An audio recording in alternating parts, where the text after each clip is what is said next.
You're still watching Prime Morning. It's time for the big interview. And today, my guest is a person who represents a party, not here in Ghana, but actually in the diaspora. This man has worked so hard to make sure that the NDC makes a big mark in the Ireland and in the United Kingdom. My guest is seated and poised for the conversation, and I'm excited because it's election year, and people keep talking about who should be voted into power as the next government. But we still wonder if both political parties, that the two top political parties, are selling themselves in the right way, or there could be a third force that will take over. Well, the NDC is selling themselves through this man who is the past chairman for the NDC wing at the UK and Ireland. He's seated right here with me. I'm talking about Alhaj Alhassan Mbalba. Good morning, sir. Yeah, good morning. How are you? I'm fine, I'm fine. It's good to have you here. Thank you. It's a pleasure. Right. Thanks. And you don't belong to Ghana, let me say that. Well, you belong to Ghana, but you are... I'm in the UK. Yes. Yes. So how long have you been in the UK? Oh, since 1999. So I'm celebrating my Yule anniversary. Wow, that's nice. Yeah. So you've been in the UK? I've left Legon in 98 and I left UK for UK in 1999 September. And I'm still there since then. Okay, so what took you to the UK that you decided not to come back? It's interesting. I left for my master's. I did social work and political science at the University of Ghana. So after my national service in 99, I said I was going to do my master's 2-year program and return to Ghana to help. And then only God knows what was in store for me. But since then, I've been living there. But that's another day's story. Yeah. Why I didn't return. Why you didn't? And sometimes I feel that guilt in me. And that was the more reason why I put myself forward to contest for UK and Ireland chapter election. I think it was in 2013 when I became the deputy chapter secretary. I served that role for 5 years. In 2018, I moved from deputy secretary to the national chairman for the whole of UK and Ireland chapter, just to contribute my quota to the development of Ghana through my party in Ghana, yeah, the NDC. So how long have you been a member of the NDC? Oh, I joined NDC in 1992. That's long. Yes, that's long. I mean, that was about the time that they were returning Ghana to constitutional rule. I was doing my A-levels that time. I remember I was responsible for registering people in my local community in Boko area. And then I came to Legon. I was part of TAIN. I played a role there. And in 1996 general election, I worked very well, especially in Boko Central constituency.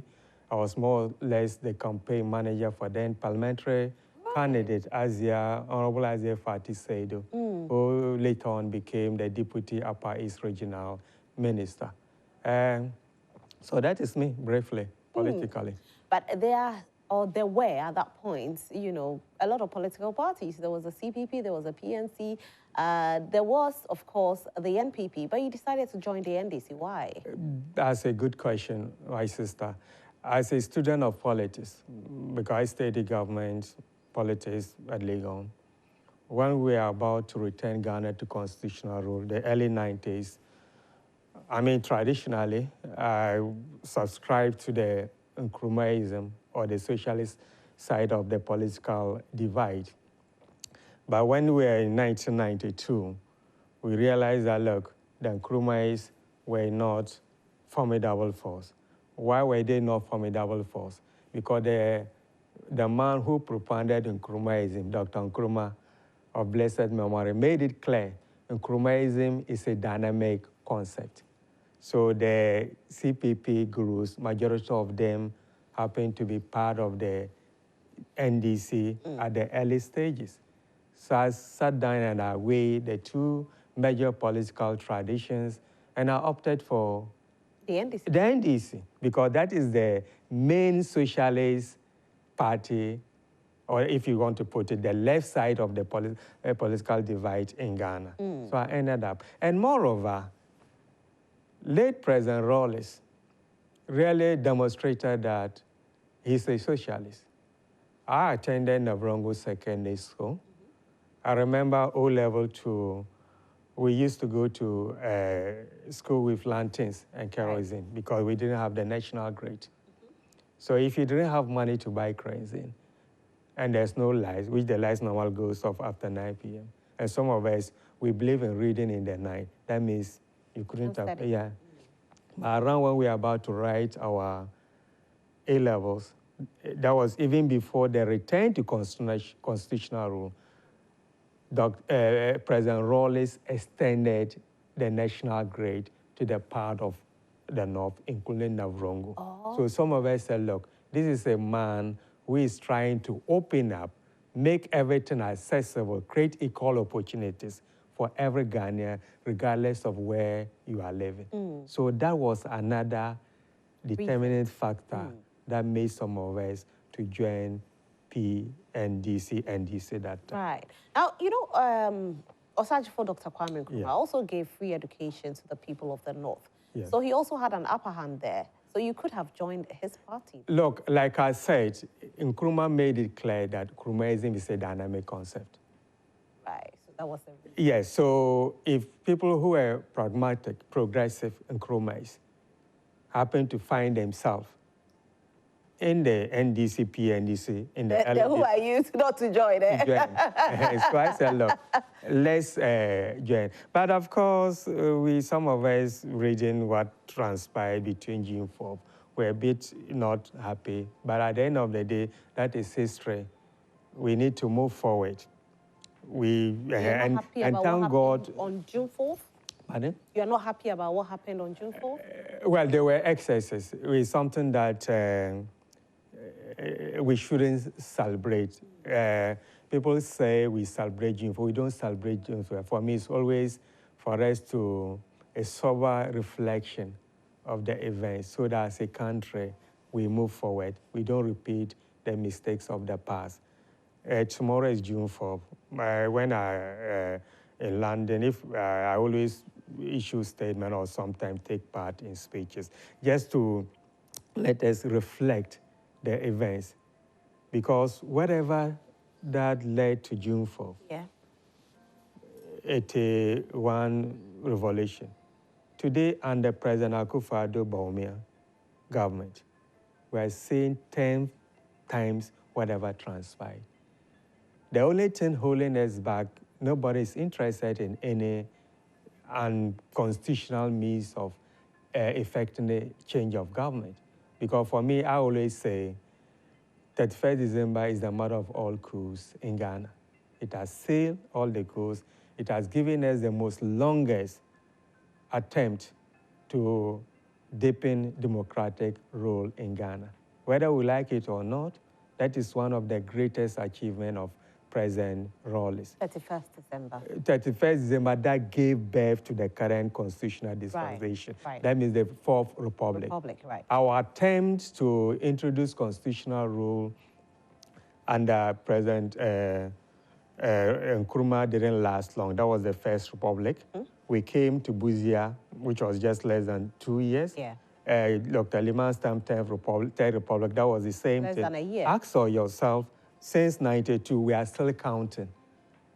And why was it so? Because Rawlings laid the necessary foundation, a very resilient democratic system, because it was from the grassroots. The National Commission for Democracy, which was chaired by late Jesse D.F. Anna, went around the country to collect views from ordinary Ghanaians, farmers, fishermen, anybody. And then MPP or the UP boycotted it because they thought they couldn't sit down with ordinary Ghanaians to draft a constitution.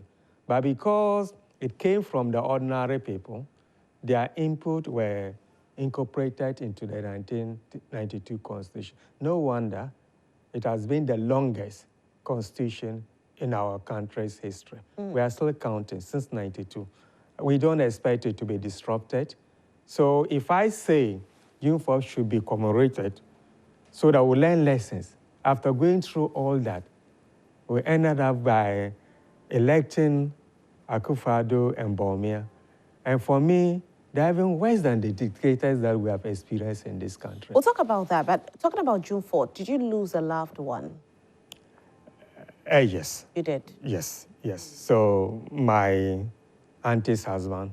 But these are things that sometimes... You don't really talk about? Yeah. Who's that person? No, I don't want to you mention. You don't want to mention name? Yeah, okay. Yeah. Because I know those who lost loved ones during the June 4th actually fell out with the NDC, but you are still with the NDC. No, I'm still with NDC because, as I said, certain things... I mean, most countries, even the English, the French, they went through their revolutions before they were able to establish their democratic systems that we are now trying to copy from. I think June 4th was our own way of revolution.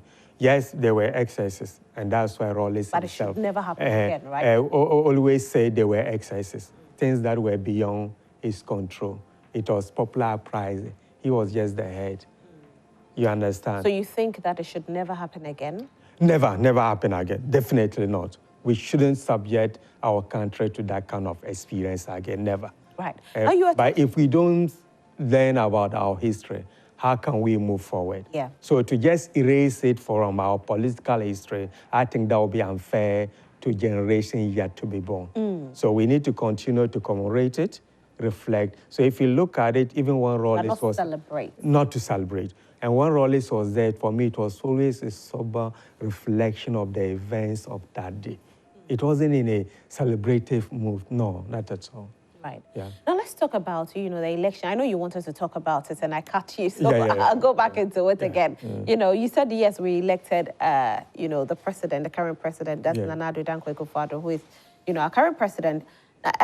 We are in a democratic system where we vote for who we think that we should vote for as a citizen. And of course, we've seen the NDC's role as, government at a point in time, and we've seen the NPP as well. Of course, when the NPP came in the year 2016, as of that time, the NDC was not too strong and people felt that the NDC had let them down. Hence, they voted for the NPP into power. Now, 7 years down the line, what do you think about the reign? You see, let me quote the former president and incoming President John Mahama.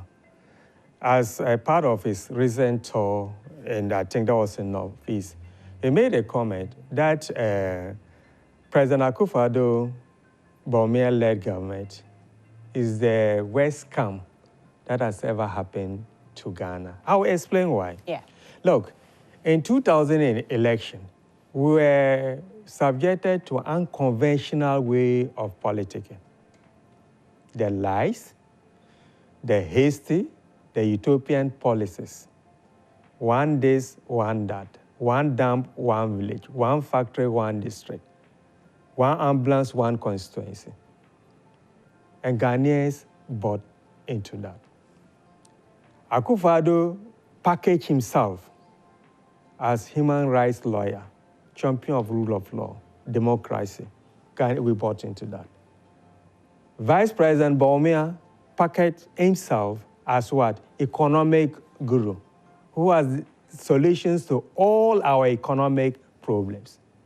We bought into that. Of course, like you said, that time NDC was more or less in a second term because President Mahama took over from Mills.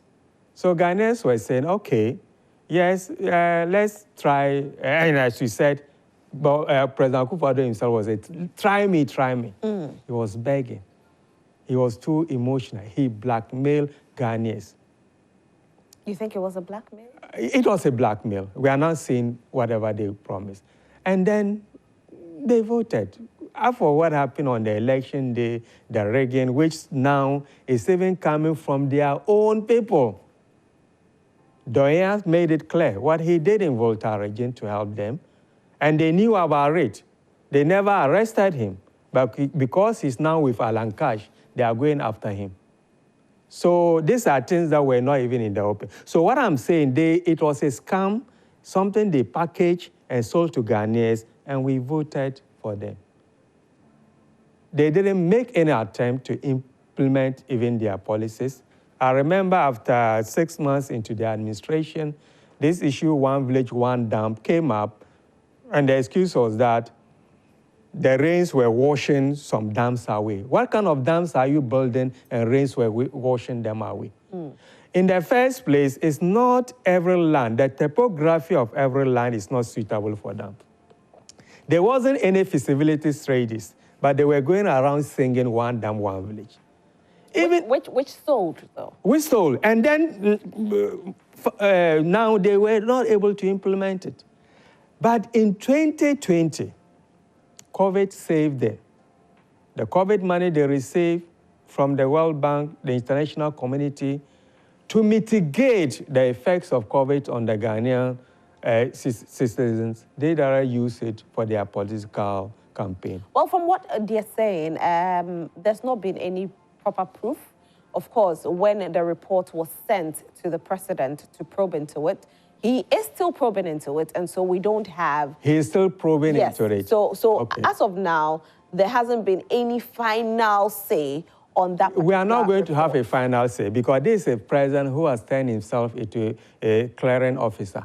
All the scandals that have engulfed his government, even before they set up the committee to investigate, he will come out to make certain pronouncements to clear. Cecilia Dapa case was just an example. When that money was found in a bail room, the president, before even accepting her resignation, made it clear that, oh, at the end of the day, she will be exonerated. And it has happened. So, after President Akufo-Addo... He didn't say she'll be exonerated. He knows that at the end of the day, you know, we will get to a conclusion where she'll be innocent, found innocent. Yeah, so that's preempting the outcome of the investigation. And, you know, being exonerated, it's more or less, you are guilty, but we'll take you out of the case. Okay, we'll be innocent. Fine, if you want to put it that way. But such pronouncements should not be coming from somebody who is looking for the truth of the matter. Because if you do that, and you are going to appoint this committee, you have influence over them, that means you are directing them to the likely outcome of their investigation. Set a committee, wash your hands, and allow them to do their work. So 2020, we all still remember what happened. The political militia going around intimidating people, pardon of votes. Well, the election wasn't free and fair. In Accra, people lost their lives. Some places up north, they fire gunshots. Sabuga, totally like this, we want that seat. A lot of them. But at the end of the day, Ghanaians being what we are, we said, look, let's allow it. Maybe we'll learn our lesson to prevent that from happening. So they have failed, and no wonder this time around, Bawumia has run out of the false promises. And that's why this time he's even making unintelligent promises. If you go and meet the clergy, the pastors, and the Christian religion, and you start telling them, when you come, you are going to pay pastors. Where on this earth are they paying pastors? I mean, he has taken Ghanaians for granted. He has actually come out to say that that particular statement was a joke. But that is even more serious. Running a country is a serious business. And now that he is self-confessed joker. He said it, though. I didn't say it. Because honestly, when I read it, I was wondering, I thought it's our usual politics. Someone was just trying to attribute that statement to him. I said, how can we pay pastors? We pay pastors, we pay malems as well, pay our traditional priests as well, when we can't even pay our public sector workers. So when the pressure mounted on him, if you are in a hole, you have to stop digging. So that statement that he was joking, that they just said, look, this man is finished. If Ghanaians, we really want to move our country forward, let's not elect a joker. And thank God, he himself admitted that he's a joker. Can we give this country... He said that statement was a joke. No, but that means he's a joker because... so we can make jokes? No, not on a serious matter like this. Not on a serious matter like this. It's a serious matter. You are trying to lead the country, about 30 million people. And all what you can tell to them is to go around cracking jokes. So I've had conversations with people. Yes. There's been diverse opinions on John Dramani Mahama becoming president. For some, they say, yes, he's a good one to become president. For others, they are saying that looking at where Ghana is currently, we need somebody who is, into the financial sector, like, Dr. Mahmoud Bawumia to take over so that we can have, our CDB stabilized again. Now, my question is not to do with Dr. Mahmoud Bawumia, but rather, John Dramani Mahama. How is he going to fix the economy since we are already in a junk state? Look, governance is a teamwork. So sometimes when I listen to Bawumia speaking, I see if when he comes, he's going to be in charge of all the ministries. We have the men and women in NDC that will help President Mahama to build the Ghana we all want. He has done it before, when he was the vice and when he became the president after unfortunate and untimely demise of Professor Mills. So Bawumia has proven that it's not an economist that has the panacea to the problem facing our country. He pocketed himself as economic wizard. Today, where is the cedi? The relationship between the cedi and the foreign currencies. The cedis that he claimed he arrested. Who granted bail to that cedi? Look at the depreciation. And shamefully selling us that, look, we should elect him, he will come out with a policy to stabilize the cedi. What is stopping him from stabilizing the cedi now? Well, he says he's... So it's not about... He says he's not in charge fully. Look. That is another blunder. Whosoever advised him to say that has finished him. The drug driver made analogy was non-starter. Look, we have never, I have put it this way, we have never elected an orphan president since at least the advent of the Fourth Republic. Even President Rawlings in '92 relied on the achievement of PNDs. In '96, he still relied on the achievement of the first NDC government. Kufuor relied on the achievement of Buzia short term. And then 2008, Professor Mills relied. So for Dr. Bawumia to come out openly to distance himself from a government that he is second in command, Ghanaians are not gullible. We are not going to buy into that kind of politics. He can't cherry pick. Look, he's gaslighting Ghanaians. Even if he has a strong running mate? Okay, strong. A man who cannot even nominate his running mate. He has little or no say in who becomes his running mate. So in an unlikely event of him becoming a president, may God forbid, we are going to have a president who is not in charge of running the country. People will be sitting somewhere dictating to. It is clear the delay in naming his running mate, that means there is problem. He is not in total control. We can't put such a person. We want a man who can be assertive, decisive when it comes to some of these important decisions affecting our country. Anyway, so back to the issue of the economy. There's nothing in the Constitution that says that the vice president should be an economist or finance person. What is there is that, look, the head of the economic management team, that's the work of the vice president. And we have seen John Mahama, who is a communicator and historian. When he was the vice president, the macroeconomy in this country is far better as compared to what we are experiencing today. The depreciation rate of the city is clear. We are not being downgraded by well international institutions. We are not even qualified to borrow. We can't go to IMF. We are struggling.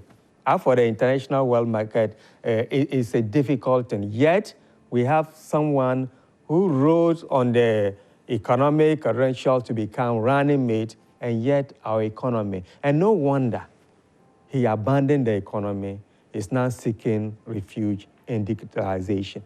Forgetting that the digitalization, the foundation was laid when President Mahama was the communication minister under Rawlings. So for Bawumia, He has succeeded in deceiving us on two occasions. Let's not allow him to play fast one on Ghanaians again. He's not in charge. He's not capable of running this country. He has confessed that he's a joker. We can't entrust the destiny of Ghana into the hands of a professional joker. It's dangerous. We need experienced person, not experiment. As and the experienced person you are saying is President John Mahama. He has been there before. But you know, he has actually also said that we should bring him back so he can correct his mistakes. So when he was there, was he making mistakes? That is what we call reflective leadership. There's always room for everything. And when he said it, I was happy. Again, nothing was perfect. But if he was, no, I'm coming. He has admitted it there was excesses. Bring him back. He has been out of government or the presidency for good 8 years. He has observed, he has reflected, he would do things differently. It's normal. Is he not saying the same thing that we heard Nana Addo Dankwa Akufo-Addo do, His Excellency? No, Nana Addo is not contesting. It's Bawumia who should have come out to acknowledge. No, but we heard Nana Addo Dankwa, you know, during 2016 campaign, saying that we should give him an opportunity. We should try him and see. Now we are hearing John Dramani Mahama also say that give me an opportunity to come and correct my wrongs. And so it's almost the same thing. Give me an opportunity, give me an opportunity. Look, there is two different scenarios. Akufo-Addo that time has never been present. So he was saying, try me. I'm begging you, try me. John Mahama, we have all seen the developmental project, the roads network, the hospitals, health facilities. It's clear. Yes, there were some things that were not right. Not much. We said, okay, bring me back. I've reflected. I will do things differently. I have the men, I have the women that will help me to change things. And he's coming out with new policies, this 24/7 economy, the Minister of Youth. He's going to build another city, which is long overdue. He will open up the country. Build another city, yes. Oh, yeah, capital, yeah, which are outside Accra, just to decongest Accra. It's long overdue. I'm from the UK. Most of the ministries, they don't have them in London. Most of the government departments, they have scattered all over the country. So when you get up in the morning, you don't have to be heading towards Whitehall, where most of the ministries are. If you are somewhere in Sheffield, which is about 5 miles from London, that's where you should be heading. So if John Dramani Mahama should win the elections and become the president of Ghana, automatically we know that he has only 4 years to rule. And 4 years, how will he turn around the situation? Look, and that is why I said earlier on, it's a teamwork. Bawumia is creating the perception that he's going to be in charge. If John wins, which he's going to win, when he wins, he will win. Then after him, whosoever, the plan will be there for whosoever is taken over from him to continue from his, wherever he's going to live after 4 years. And most of his cabinet members will still be part of the next NDC government in 2028. And we are going to come out with a workable, achievable, long-term plan. Like the new city is going to create, he may declare that it will take 20 years to build. That is a man who has vision. He's not thinking about what he's going to do. Who knows, he might not even be alive by then, but he wants to leave a legacy behind. And I trust him. Whatever he said he was going to do in 2012 election, he started them. He implemented some of them. Unlike Bawumia today, you can't even pinpoint most of the things that they promised us in 2016 and 2020. Yet they want us to help them break the 8. Break what 8? When you are even struggling to sustain the 8. You are struggling to finish the 8. What 8 do you want to break? Anyway. If they break the 8, then Ghana will collapse, my sister. Really? Oh, yes. I mean, look, the current situation in Ghana is just unbearable. I don't know how Ghanaians are surviving. I came just less than a week. I'm feeling it. Even away there, you get the pressure because the so-called free education, wherever, people are still calling, giving money. You know, you won't believe it. And that is why some of us think that if Ghana is better, even those of us outside will find things much easier because there's employment for everyone. And that is why I bought into the 24/7 economy. Because how do you plan to implement that one? Because, you know, still people don't understand it too well. I won't devolve into this because we are yet to launch our manifesto. All right. And of course, more details on how it will be implemented will be outlined. And of course, we, the serial callers or food soldiers, will speak in line with what the party position. But it is clear, 24/7 economy. What is ambiguous about this? Economy that will be running 24. And people say they don't understand. They are just pretending.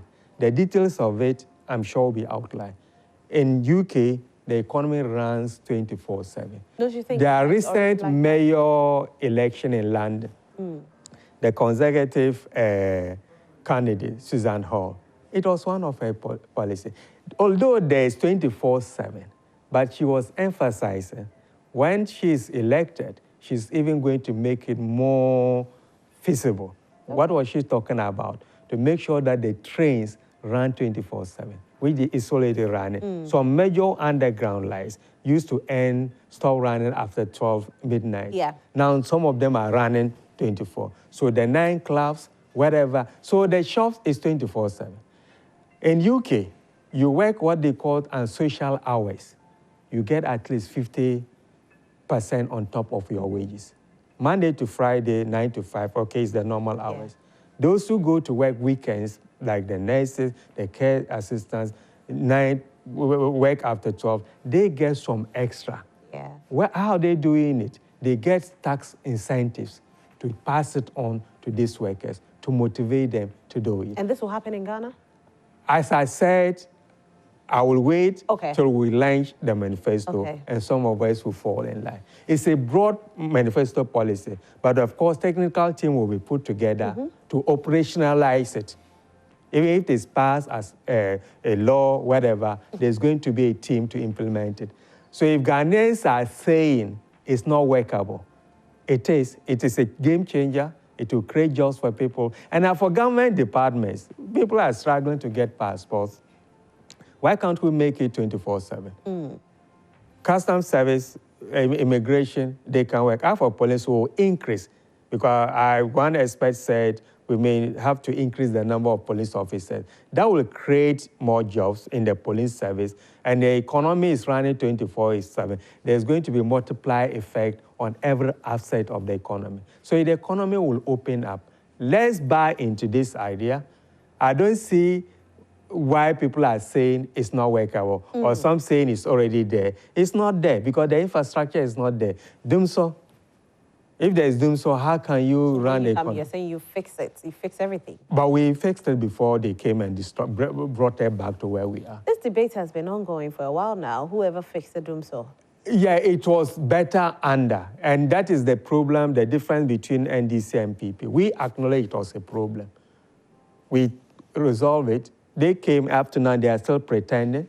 I have experiences since I... Oh, you have? Oh, I have, even this morning. And I didn't even know. I got up, I went to ATM card, thinking that it's London, you can just go in and take money out. And so somebody said, oh no, the lights off. I said, okay.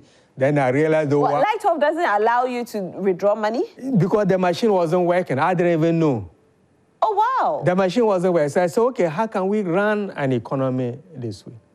How can we run an economy this way? So some of these things, let's not pretend, my sister. Let's call a spade a spade. Do we have enough money to run a 24-hour economy? You know, so far we've borrowed beyond what anybody could ever imagine. And under this government, we've borrowed more than... all the government in our history, and they can't show anything. There's no tangible achievement. So how are you going to run an economy like that?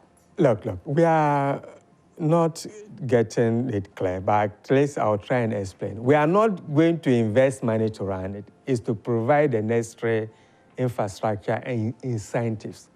It's going to be gradual, and in the end, the multiplier effect... But is it not all financially driven?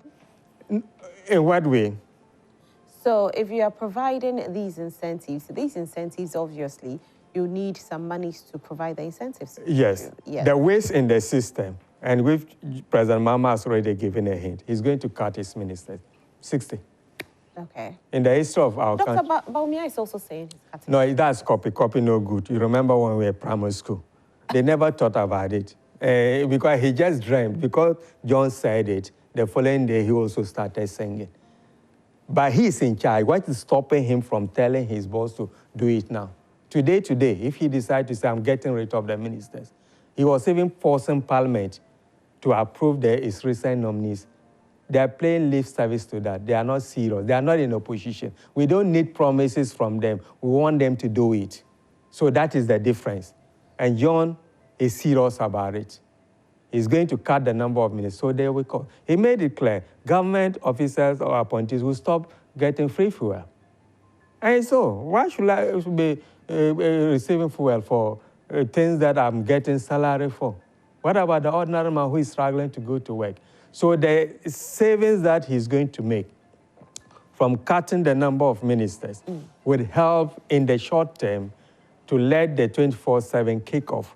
And I bet you within 6 to 1 year, we'll start to start driving the benefit from the economy. And the economy will expand, companies will pay more taxes, and it won't be a burden on the government of the... This tax issue has been an issue for a lot of governments. Yes. You said company will pay more taxes. No company wants to pay more taxes. That was another problem I heard Bawumia is promising business companies that custom officers should stop harassing companies from paying tax.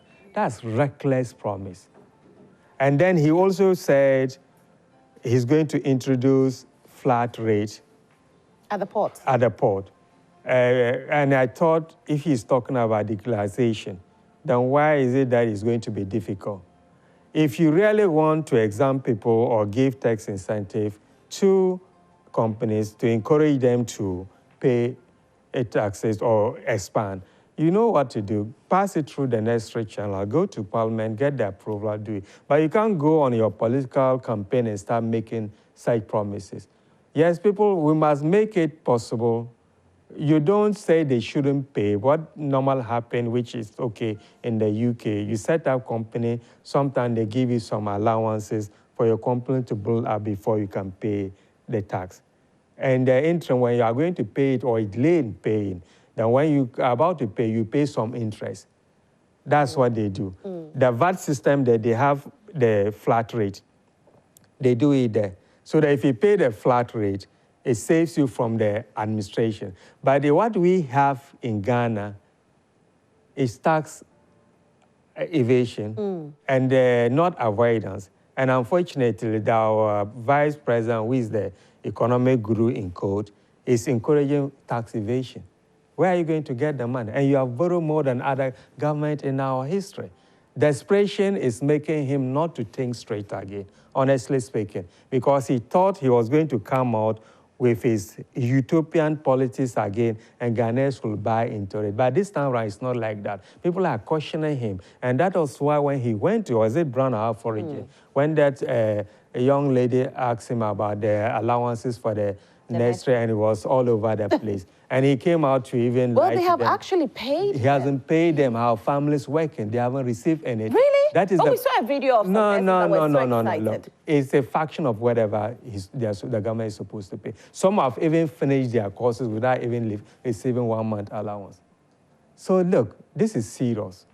And that is why this election, Ghanaians have simple choice to make. A pragmatic, somebody with achievable targets, somebody who has proven that is able to move our country forward, versus somebody who has proven that he can live to his worst. Well, he's running from his failures. Accept responsibility to see if Ghanaians will even forgive you. But to come still lying to them, excuse my language, but clearly if you say you are going to do something and you have not done it and you are not saying sorry, then you are lying. It's as simple as that. There's no any other way of putting it. But sometimes we say, people say, oh, don't use that word. But that is lie. Alhaj Mbalba, let's talk a bit about your background, though. Oh, okay. We've spoken a lot about politics, yes. So we talk a bit about you. Who are you really? Well, I'm a social worker by profession. All right. Yeah, I completed Navrongo Sayene School. came to Legon, did political science and social work. I left Ghana for UK in 1999. I furthered my studies in leadership and management, still in social work. Okay. I'm working at the managerial level. I currently have LLB in law, studying for my professional law certificate. I have LLB from University of London. Okay. Yeah, so I'm doing the professional aspect of it. So very soon, inshallah, I'll become a lawyer in addition to that you can practice in the UK. But my area of specialty is child protection or social protection, safeguarding vulnerable people, especially children, which is a very tedious job. Because unlike Ghana, where we have the family system taking care of vulnerable children, over there it's not like that. So sometimes you have to find places, and that is what some of us will be pushing, where we introduce what we call corporate or statutory parenting, where the state will take responsibility, parental responsibilities of children that cannot live with their parents. It is there in Ghana here because the former social protection minister, Nana Oli Lita, did a fantastic job because that time I used to monitor whatever she was doing, and she was in the line of introducing systems which are happening in the advanced countries. But unfortunately, we lost the 2016 election. Adjoa Safo took it over, and then she was in US sitting there enjoying. She wasn't the first. No, I don't even know. But she wasn't the first. She wasn't the first as a gender minister, though. Okay, Yes. who was the first? I'll get the name for you, Okay. but she wasn't. But anyway, I was much worried when I remember I remember the name. Yeah, she wasn't the first. But in any case at all, what I'm trying to say is that that sector has been neglected under President Akufo-Addo Bawumia-led government when it comes to social protection. Should we expect you to come to Ghana if the NDC should win power? Not necessarily, because sometimes people say, okay, come home and help. Or some people think that I just want to. No, for me, when there's the call to help Mother Ghana, why not? As I said earlier on, I've lived in UK for some time now, and I feel that guilt in me. Even if I come, I'm a messenger or a sweeper, I'm contributing my quota. It's about time, regardless of whether whatever happened, to come and help Mother Ghana. Because we are not there just chasing the pounds that we are not getting. But we have also... Maybe you're not getting it. Why are you still there then? We are also learning. We have learned some good practices. Okay. Which, of course, if we try to use that transferable skills, will make Ghana a better place to live. No two ways about it. Yeah, yeah. Fantastic. It's been a great conversation. Yeah. But then let's talk a bit. You're a married man. How many children do you have? Oh, okay. I'm married. Yes. I'm married for almost 22 years now. Wow. 2003. My wife and 3 kids are there. I have 3 kids. Yes. You've done well. Yes. Congratulations. Thank you. We hear marriage is difficult. Oh, but it's a necessity, isn't it? Our parents went through that, and then they raised us. So if you don't do it, how can the family tree continue? That's lovely. I have 3 children, 2 beautiful girls, and 1 handsome young man. Fantastic. My gent, he's very taller than me. Oh, he's taller than you? Oh, no, even, yeah, he's a gent. Oh, wow. It's just, yeah, I mean, family-wise, yeah, and my beautiful wife, Yora, she's okay as well. So it's a very lovely family. That's great. So what do you do to relax? We know UK is stressful. Very stressful. I like going to gym, jogging around, and then involving in charitable work, yes. Until recently, I was a trustee of a charity, board of trustees, you know, which I managed to register it. I'm a Dagomba by tribe, from Tamal, born in Tamal, but grew up in Boko before leaving. So while there, we started what we call the One UK. I was the champion behind it, which I managed to register it as a charity. So if you go to what we call the Charity Commission of England and tap that one, you see it there. We have been running for good 10 years, since 2012. But I've stepped down recently because I'm becoming politically exposed. And I want it to be neutral. But we have built a foundation. And as I said, in my own private life, I try to help people in vulnerable situations, immigration issues, because of my experience, to help them sort out their immigration free of charge. Oh, wow. No, I didn't do that. I mean, there's no point, because that is me. So you help them sort out their immigration free of charge? Yeah. What people are charging? What people are charging, that is whatever, so that we can live peacefully without bringing any instability in the country. John is a Christian from the northern part of Ghana. Dr. Bawumia is playing religious and tribal politics. I always tell other people, my colleagues in London, that Ghana is a peaceful country. I'm a moderate Muslim, not a fundamentalist. Why? Because Christians and Muslims live side by side peacefully in Ghana. It has never been an issue until John Bawumia became politician, highlighting this. So let's not just vote because he tells people that he's from the north. Look, and the MPP model of equality is very discriminatory. Let me just share this with you, and then we'll end. Why am I saying this? For them, all Muslims are from the north. There are no Christians there. If you go by their thinking, that means Christians in the northern part of Ghana will be discriminated. And that is why anytime they are looking for a running mate, they go for a Muslim and a northerner. Who told them that we don't have Christians in the north, like John Mahama? So in that case, John wouldn't have been the vice president, let alone becoming president. So let's bear this in mind and vote for John Mahama so that we can build the Ghana we all want. Thank you so much. I was going to call you Prof. Oh. maybe it's in the pipeline. It's in the pipeline. My colleagues at Legon used to call me Prof. Oh, yes. But I decided not to go into that academy. Okay. I'm still alive, young. Maybe I'm inventing. So my guest has been Alhaj Alhassan Mbalba, who is the immediate past president or the immediate past chairman of the NDC, the wing, that is the UK and the Ireland wing. Thank you so much for being here. We are very grateful. It's a pleasure. So we have other conversations coming your way as well. I want you to stay glued to your television set for that. My name is Roslyn Fairley. We'll be right back to stay.